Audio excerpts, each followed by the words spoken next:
Hi guys, it's me ChazzaHD and welcome to tonight's stream where we're going to be covering the rest of the car reveals during the car reveal part of 2023.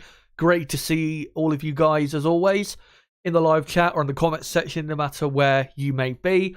And yeah, obviously on Sunday, I think Sunday lunchtime it was, my time, we went into the first few car reveals. I think it was Red Bull, Williams, Alfa Romeo, AlphaTauri and Haas. Talked about some news to do with those car reveal events as well. And that's essentially what we're going to be doing this evening. We're going to be going into the reveals that have happened this week. Talk a bit about the news surrounding these events and some details, I guess, with certain cars and teams. And then, be going through all of those rest of the teams that revealed their cars. And those other teams are, of course, Ferrari, Mercedes, McLaren, Alpine, and Aston Martin. And also, I'll be reading comments from you guys in the live chat after we go through all of the teams. But, we're only, as you can see, on the top left-hand side of the screen, 6 days away from pre-season testing. It is amazing to me how quickly the new season has crept up on us. It's, just flown by, the off-season. And yes, 6 days away until we find out a bit more than we know at the moment. And after the only 3 days of testing, we should have a decent idea of what's going to happen, at least in the first couple races of 2023. And hopefully enough of an idea of what's going to happen for the 2023 Formula 1 season overall. But tonight, as I said, we'll be getting into the car reveals, and I'll be, mentioning some certain things surrounding each event or details about the cars as we go along. And we will start with, I think, the Ferrari team. So let's just go onto them now. And Ferrari revealed their car on Valentine's Day. Of course they did. Ferrari were always going to do that. And I've got to say, the event and the way they revealed their car was by far the best car reveal I've seen since I started watching F1 about 10 years ago. It was how a car reveal event should be done in a not in a virtual environment and in a real life environment with, Ferrari fans there and getting to see the car on track straight away during the reveal itself. It was just absolutely brilliant. And as we saw last year, the Ferrari car for 2023 is very good looking and slimmer, as you'll see with the other cars that were revealed this week as well. The cars definitely from the rear or from the middle of the car back towards the rear end, whether it's the top of the rear end or, towards the floor area, the car's definitely a lot tighter in those areas than they were last year. And we'll get into, probably not massively into it in this stream, but I will get into some car details quickly. Firstly, with Ferrari. And with Ferrari, I can reveal that they have a new suspension, I think, set up for this season. I'm just going to quickly make sure I get it up correctly on my end to show, well, not to show, but to make sure I get it right as to what the changes they've made to the car. So let me just quickly get it up. So the suspension has been redesigned, and they have now moved Ferrari to a low track rod. And also, as we'll get into in a second, the front wing, is a bit different to last year's front wing. And it was talked about even when Binotto was team principal at the end of last season, and has been mentioned a few times in the off-season, but Ferrari have not developed or didn't develop their 2022 car really from the middle of July up until obviously the end of the season in Abu Dhabi in mid-November. So this is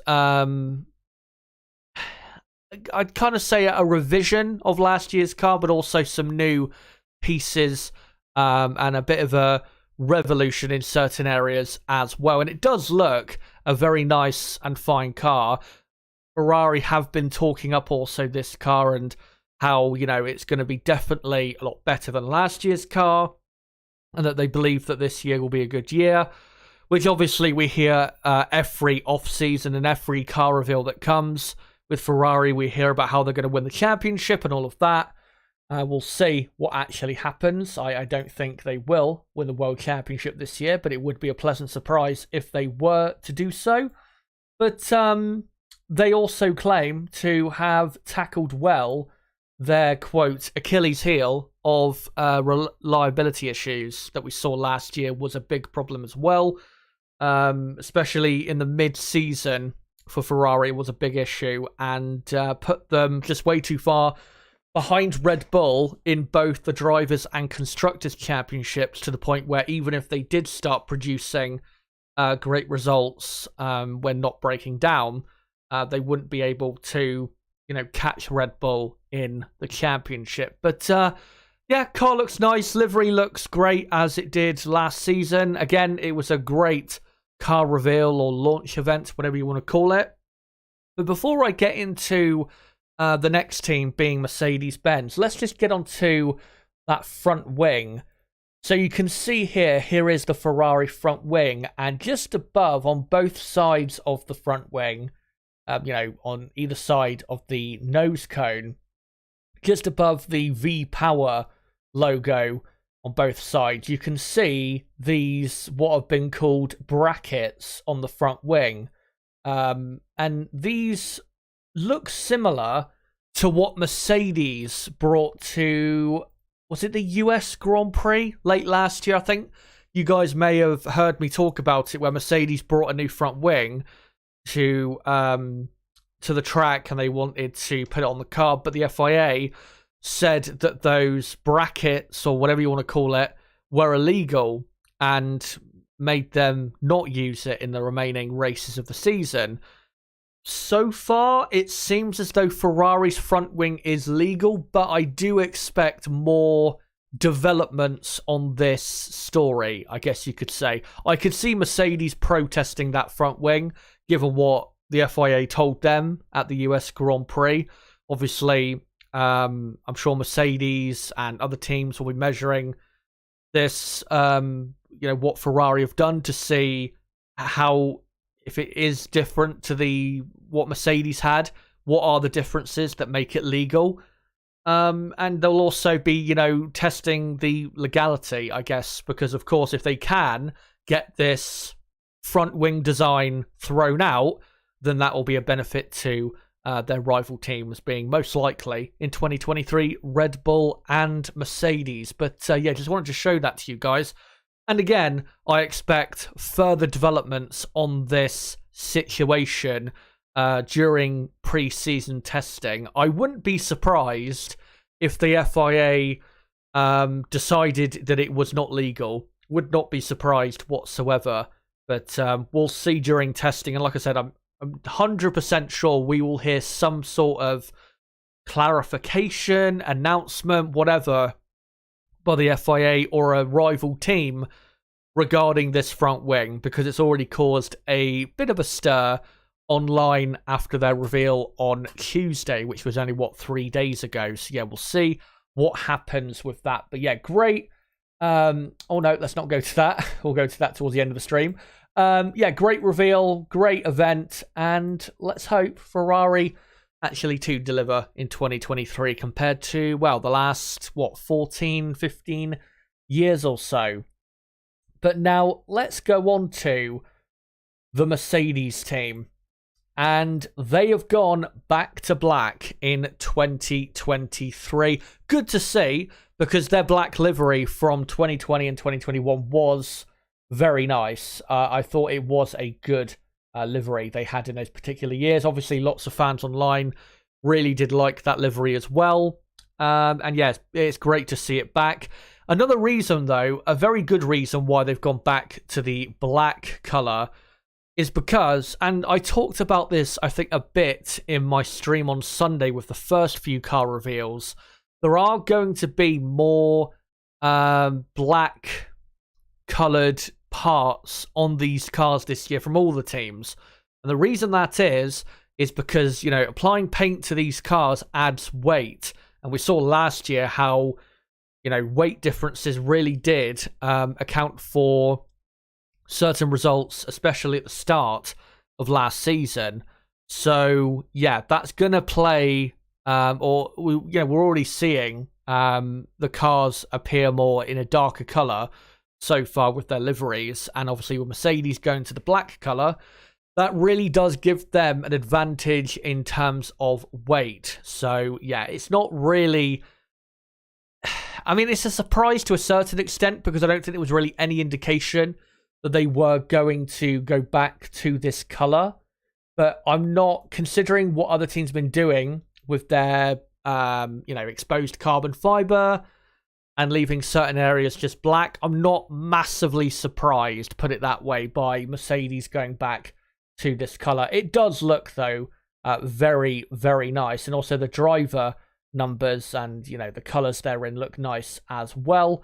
And again, the, second half or rear end of the car definitely looks smaller, tighter than last year in a similar way to the Ferrari car. And as we'll see later in the stream, other cars as well. And you can see as well that the zero pod, zero side pod, no side pod, whatever you would call it, design, they are keeping it for 2023. They have already, though, talked about,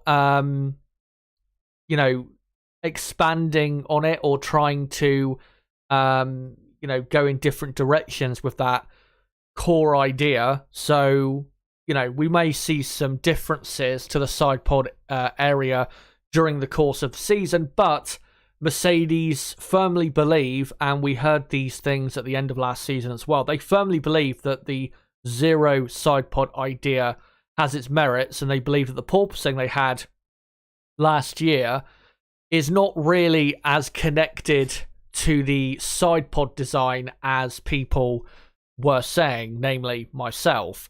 There was also, when the Mercedes hit the track, and there were some clips of the Mercedes at the Silverstone track, there was a bit of concern that Mercedes were, or the Mercedes car was still a bit bouncy, I guess you could say. And there was a bit of concern online, but yeah, we're not really going to know its proper bouncing level, I guess, for 2023 and whether it's affecting them as bad as it was this time last year. We'll have to see, of course, when they hit the track in Bahrain, a track where you can definitely see if cars are way too bumpy, like we saw in pre-season testing last year with this very team. But yeah, other than that, and other than them having a slight reliability issue, I think, on one of their filming days that caused them to do a bit less running than they ideally wanted, yeah, everything coming out of this car reveal and the event itself sounds great. The drivers sound definitely confident that this year will be at least better than last year. And they sound like they're raring to go for the new season. And I really hope that Mercedes can come straight into this season and be at least not very far away at all from whoever the quickest team is, if it's Red Bull or the Ferrari team. Because it would make, I think, for definitely a better season than we had last year, and hopefully a more competitive world championship than we had in 2022, as well. But yeah, we'll see how Mercedes get on at testing next week. I'm sure they'll bring, like Red Bull and Ferrari will do and normally do, I'm sure they'll bring some upgrades to try and increase their speed going into the first Grand Prix. The first Grand Prix only, 2 weeks away. Again, amazing to think we're that close to the first Grand Prix of the season. And yeah, we'll see how they get on in pre-season testing. Fingers crossed. I'm not a Mercedes fan, but fingers crossed they are at least right up there with Red Bull and Ferrari from the get-go, because that would definitely make for a better season. I don't think anybody would really doubt that whatsoever. But now let's get on to the, more so midfield teams. And we will start with the McLaren team. And again, I've gone for the wrong thing there. So McLaren revealed their car on Monday, February the 13th. That's a few days ago. Same day as Aston Martin revealed their car. And wasn't a spectacular event or anything like that. But they revealed their car. You can definitely see a lot more black and exposed carbon fiber, I guess you could say, on this car compared to last year's car. And if you compare this McLaren to last year's McLaren, the McLaren that was revealed this time last year, it is quite a bit different. The side pod design, for example, is quite a bit different from the McLaren at the start of 2022. But we have to remember, and I think one thing that people were forgetting a lot when the car was revealed, there was people going on about, how the side pod design is massively different and all of this. I mean, it is different, but they changed their side pod design and the rear end design mid-season, and we saw that. I think it was at the French Grand Prix. And if you go back on the channel, you'll be able to see me talking about it in previews and stuff like that. They went with the Red Bull side pod design, and I think before that they had a side pod that was more akin to the Ferrari one, if I remember correctly. Not 100% sure on that, but yeah, they moved to like a Red Bull side pod design from the French Grand Prix on. Their pace improved. They made the fight for fourth in the championship a bit more exciting than it was going to be if they did not make those improvements. But by the looks of it, McLaren have just worked a bit more on those upgrades that they brought mid-season and those changes they made to the car mid-2022. I've got to say, though, I'm not... I mean, I was saying this in my early F1 2023 predictions stream or video. By the way, you can find that in the description down below if you want to know what my early predictions are for the new season. And I talked about it in that stream that I don't feel very confident in McLaren this season, and it doesn't also feel like there's a lot of positivity or confidence coming out of the McLaren team coming into this season. There's just not a great feeling coming into this season from a McLaren perspective, and those feelings for me were only confirmed when I heard what Andrea Stella, the new team principal of McLaren, after of course Andrea Seidel left to join Alfa Romeo. Obviously he'll be heading up the Audi F1 project once Audi fully take over that team. And once they revealed the car and, they start to talk about the aero and upgrades and stuff like that, it didn't sound great what Andrea had to say. So let's get into some quotes from Andrea from the car reveal event itself. So this is what he had to say. He said, "In terms of developments, we hope to have some a couple of months into the season, hopefully less. So maybe they'll be able to bring these upgrades or developments, say for the Australian Grand Prix. I guess that's what he means." And he also goes on to say, so this may coincide with race 4 being the Azerbaijan Grand Prix, which is in, 10 weeks, I think, from now, is it? About 10 weeks or so. And you would hope, certainly, that McLaren could bring upgrades a bit sooner than that, but we'll have to see how that goes. And then he goes on to say, we'll see how rapidly we can get this project to land. There's good developments already in the pipeline that should land trackside very soon in season. I will admit I'm not 100% sure what that means. I'm not sure if he means in Bahrain or Saudi Arabia or Australia. I'm not sure exactly what that means. And then he goes on to say, these should allow us to take a decent step forward, but we are not naive. We know that pretty much every team will be saying the same. We have good developments and so on, which is true. And then he goes on to say, while we are happy with the development of the car in most of the areas, there's some areas in which we kind of realized a little late through development some really strong directions. So, and then he goes on to say, so not necessarily we've been able to capitalize these directions in the very short term. And that's why also I talked about developments coming forward just after the start of the season. So what he's saying is that as they were designing the car, that they realized that, I think he goes on to actually say it in a couple of more quotes that I have from what he said.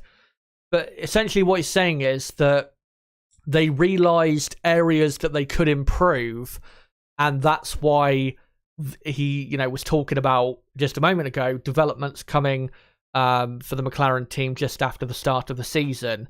Now, normally at a car reveal event, even the technical people will be, not really revealing too much, and they definitely won't be revealing any bad things. So for Andrea to, come into the season as team principal and already be like, there's some areas where we can do a bit more work and definitely improve, before the cars even hit the track in Bahrain for testing, that definitely has me concerned. Not massively concerned, but concerned to a certain extent. Because given that the car isn't massively different from what we saw towards the second half of last season, again, they did alter their side pod design mid-season, like I was saying a few moments ago. It's not like they've gone for a completely different concept of design on this car. So, yeah, it's not great to hear this from the team principal before pre-season testing. And then he goes on to say, we also have some more high-level developments going on overall on the team.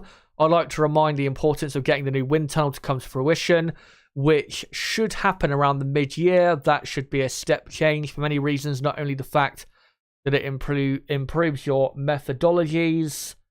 There's also the new simulator as well coming. We have a new manufacturing facility, so large investments that should come to fruition mid-year, and these should be an extra boost in this race to become top 4 over the season. That's McLaren's aim for the new season, is to finish in the top 4 of the championship. And realistically, that should be their aim, given what they were like last season, pace-wise and result-wise. But, yeah, let me know in the chat, guys, what you think of these comments. They don't sound very good to me. They definitely raise concern with me, these comments. I'm not going to overreact and say, oh, looks like McLaren are going to start the season as badly as they started last year, but it just doesn't sound very positive. It kind of sounds like Andrea is giving almost a pre-warning to maybe the fans of McLaren, saying, look, we're not going to start the season that great, but with the, developments coming and wind tunnel simulator, these new facilities and things we've got coming, things will get better. It kind of does sound like that in a way, but I'm not going to panic massively, but I'm definitely not going to go into testing thinking McLaren are going to be super competitive, because this doesn't sound great, I have to say, coming out from the team principal at the, middle of February, when we're only 2 weeks away from the first Grand Prix. But, yeah, McLaren, other than that, there was nothing really else to cover from the event. And we hope McLaren can have a better season than they had last year. But we'll have to see. I mean, I've made my predictions. I think McLaren are heading for basically just another of what they had last year. But we'll see what happens with testing. We'll see whether indeed they've got weaknesses with their car and whether they're going to struggle a bit at the start of the season, and maybe a bit more than what we saw last year, which would not be good whatsoever. And we'll now go on to our penultimate team in this roundup, I guess you could call it, which is the Alpine team. They were the last team to reveal their car, and revealed it last night in London, and even had Zinedine Zidane there as, I think, one of their new brand ambassadors, which was great and very surprising to see. But, I mean, the Alpine car was already basically revealed online, because they did a shakedown at Silverstone, I think, last week. So we already knew what the car looked like. And yeah, it doesn't look massively different to last year. The only difference is that there's a bit more black in the livery, again, because teams are trying to save weight on excessive paint. And towards the rear end of the car, again, it does look a bit smaller and tighter towards that end of the car. But there's nothing massively, in terms of what you can see, there's nothing clear in the differences from last year's car. There is, though, a great article on racefans.net where I don't know the technical guy's name for Alpine, but it's an article that goes into the changes to the Alpine car for 2023 from 2022. So if you want to go check that out, it's on the Race Fans website. But yeah, Alpine, they sound decently confident coming into the season. Definitely more confident than McLaren sound.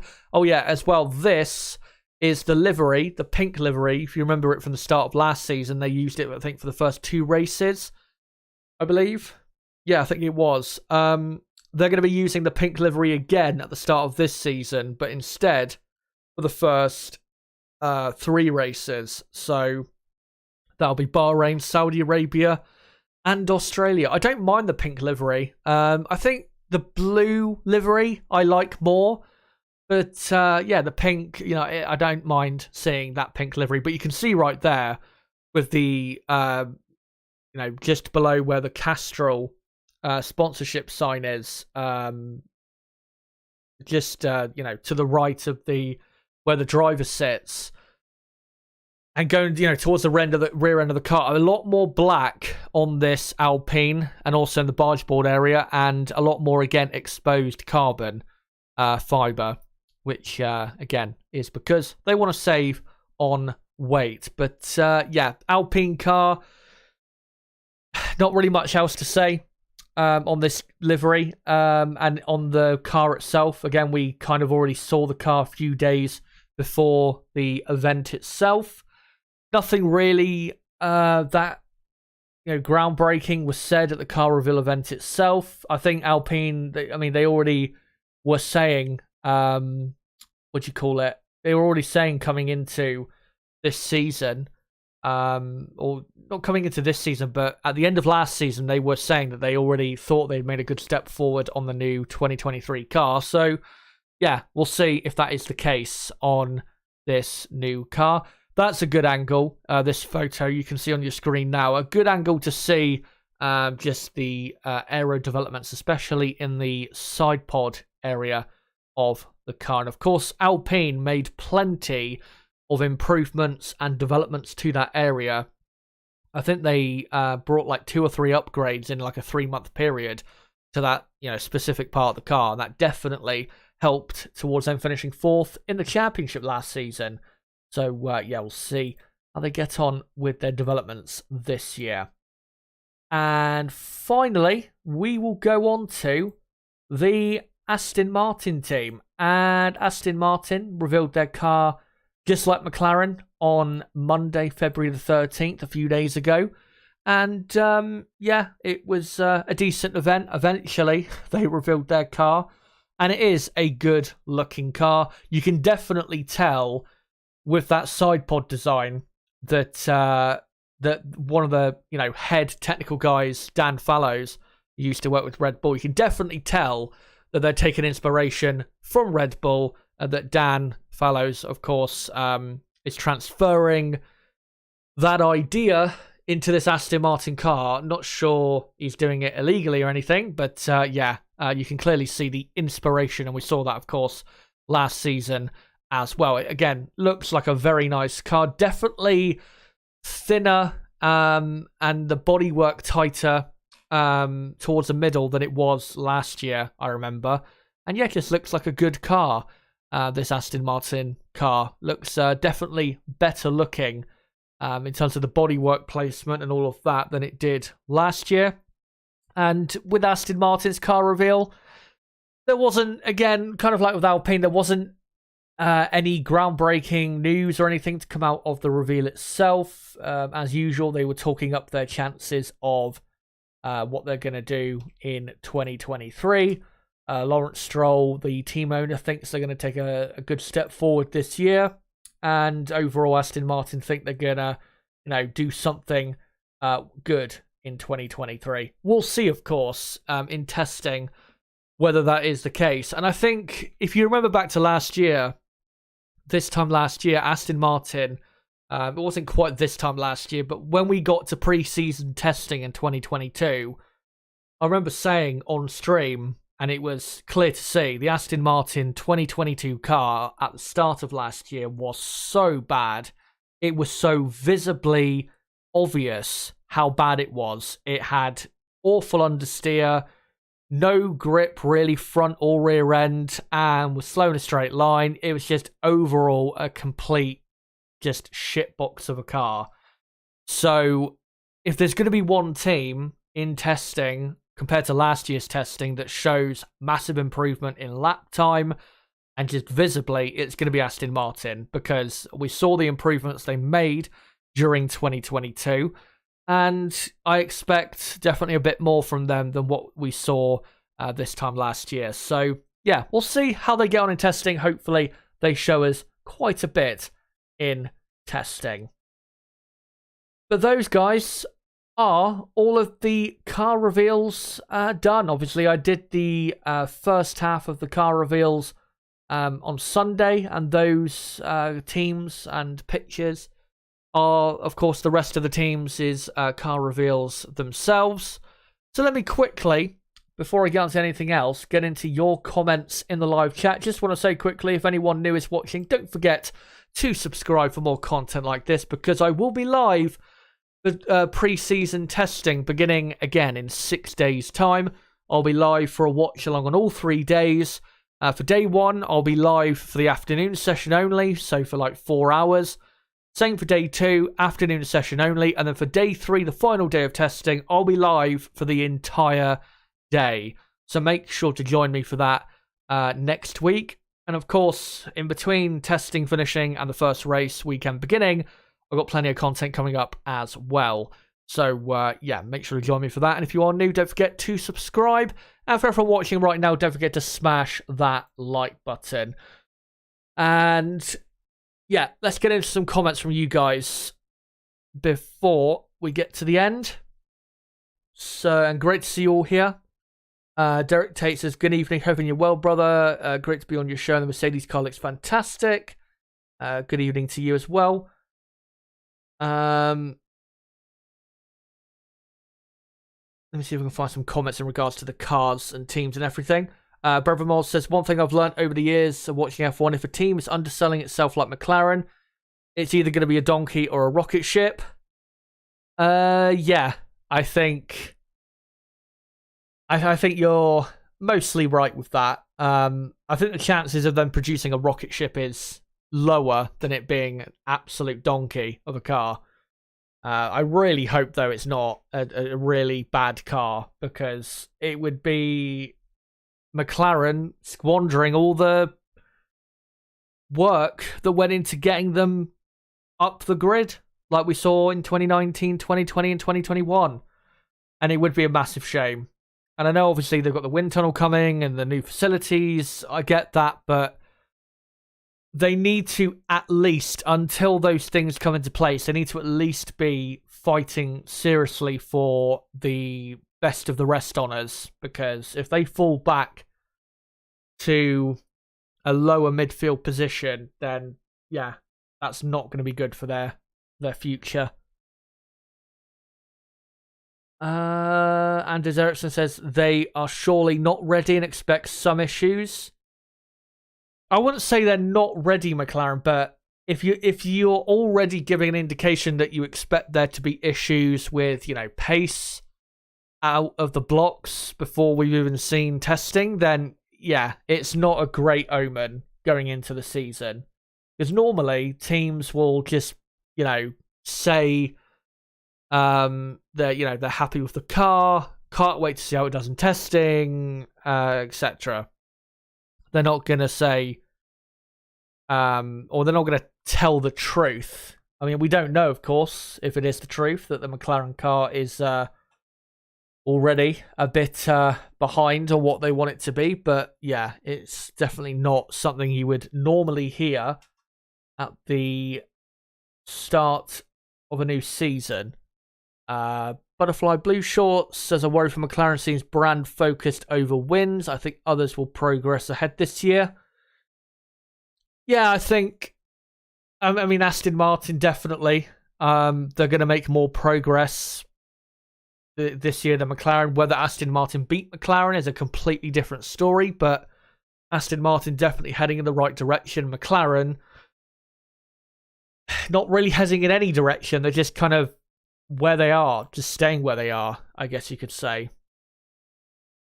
Rook says, looking forward to Alonso's radio if the Aston isn't up to scratch. Yeah, I'm sure he'll have plenty to say, as he normally does. Let's see if we've got to find some other ones here quick. Bravamos says, I still have no confidence in Aston Martin. Yeah, I mean, I was the same. When I did my early predictions stream, I had them for the season finishing in 7th because I just don't believe they will actually deliver on their promise. Like they've had, decent promise for the last 2 years and not delivered on it. So yeah, we'll see. I really hope I'm wrong, but yeah, I just don't think we'll quite see what they are capable of, I guess, in 2023. Let's hope I'm wrong. And I think the final comment I'll read out is from Prank. Good to see you as well. It says, Nando knows how to put the U in fun.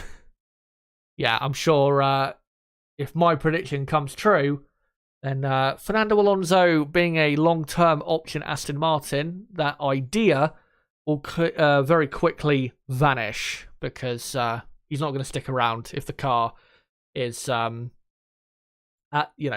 best where it was last season. I just don't see that happening.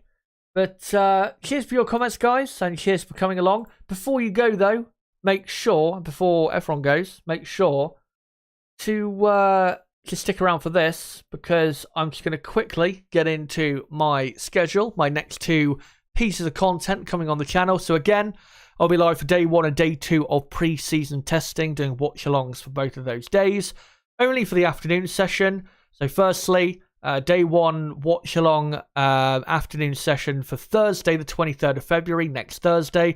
I'll be going live at 11:45 a.m. UK time. And then on day 2, same again, live for the afternoon session on Friday, and live again at 11:45 a.m. Now, when it comes to the time I'm starting the stream, that might change before we get to that day.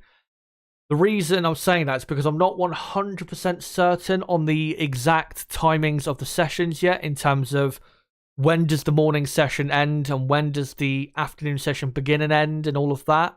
So yeah, if there is any changes, I will definitely let you guys know, like the day before we get into testing. But yeah, looking at if you look on the F1 website, when they list the pre-season testing as an event in Bahrain for next week, it says the session takes place UK time between 7 a.m. and 4:30 p.m., which makes me think, is it, morning session 7 a.m. to 11 a.m. and then afternoon session 12 till 4 p.m. Or are they adding an extra half an hour to the afternoon session? Or are they ending the morning session early? You know what I mean? I don't quite know 100% how it is going to work out. So, yeah, I will absolutely confirm with you guys what time I will be going live for day 1 and then, day 2 and so on and so forth going forward once I know more regarding the timings of the sessions for pre-season testing. But it'd be great to have you guys along for that, obviously. Bringing watch-alongs back to the channel. Last time we had watch-alongs was for the final Grand Prix of last season. And like I said, it'd be great to have you guys along for that. Cheers for coming along for tonight's stream, guys. Been great to have you. And make sure, again, if you are new to the channel, to subscribe for more content like this and that content coming up next week. And join me for that content next week. Before F1 goes, if you haven't already, make sure to smash the like button and share this video and channel everywhere you can. And to keep up to date with the channel, don't forget to follow me on Twitter at ChazHD5 and join my Discord server, link below in the description and probably in the live chat for that. And if you want to know what my predictions are, my early before pre-season testing 2023 predictions are, make sure to click on the link to my early F1 2023 season predictions, which is in the description down below. Make sure to go and do that if you want to go watch that. But guys, until day 1 of pre-season testing in 6 days from now, next Thursday, guys, it has been me, ChazHD. Goodbye.